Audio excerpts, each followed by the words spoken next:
All right, Colin Strickland, back-to-back wins at Gravel Worlds. This one wasn't like last year, though. How did you make that comeback? Perseverance and fast tires. So you were a good 15 minutes down. You had a flat tire early on. What happened? I just had a slow leak. It was kind of a mysterious flat, so it kind of took me a while to sort out how to, remedy it. So ended up with a hand pump filling up a tube. So it took a long time, and I was many minutes down. So when you're that far down, it seems like it would have been really easy to pack it in and just ride and have a good time. How did you dig deep and you closed a massive gap? That was impressive. Well, I really enjoy this terrain, whether I'm racing or riding, and honestly, that's kind of how I go out and train anyway. Just go out alone and just go as fast as I can for as long as I can. So that's advantageous that I have the mental strength to kind of just stay on the gas for that long. And I kept on coming upon groups and just was hoping that was finally the field, and it wasn't. Maybe another group, that wasn't the field, and then finally around mile 80, I saw what had a clump of guys that had to be the field, and it was last. So you finally got like a nice group. It looked like when you and Josh and Matt and a few others, it seemed like that's when that gap really started to close. Were you happy that you found that selection of guys? Absolutely. I mean, those are the best riders in the field, mostly. And I was just fortunate that rolled after I made it back to the group, because that was represented a significant acceleration when that selection was formed. So I was very fortunate that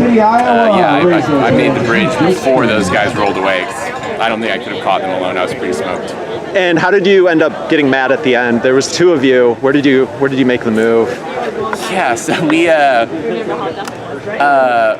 we were working pretty simpatico to just ensure we both were going to stay away from the final remnants of the original breakaway, who were pretty cooked. So let's see, around mile 5, I'm not sure if Matt was cramping, but I definitely was cramping hard. So I would have liked to attack him earlier and create a longer chase, but my legs were just cramping on the inner thigh. So I waited till that kind of subsided. Around mile 5, in some of the final gravel rollers, Matt put in a big attack.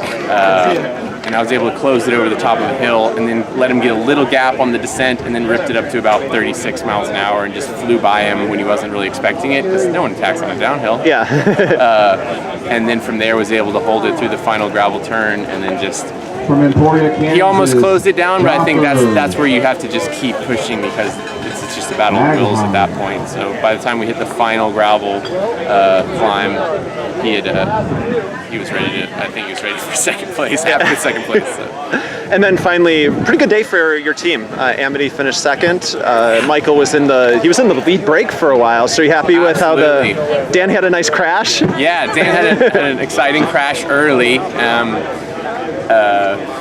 And yeah, it was amazing having Michael in the break, because that allowed me to really just kind of recover with Josh Berry and Matt Stevens' group. I had a good excuse to kind of stay off the gas. I wasn't trying to be a pain in the ass, but just I definitely wasn't contributing to the speed. Cool. Well, congratulations. Get that DK 200 entry in on time this year. Yes. Well, I mean, we applied and didn't make the lottery. So. Oh, okay. Oh, well, I mean, now you're Gravel Worlds 2 years in a row, so you're world champion. Well, you'd think, but apparently that's not. Okay. Well, I hope you get in. I'll give you my spot if I can get one. It'd be awesome to see you throw down with the heavy hitters at that race next year. Yeah.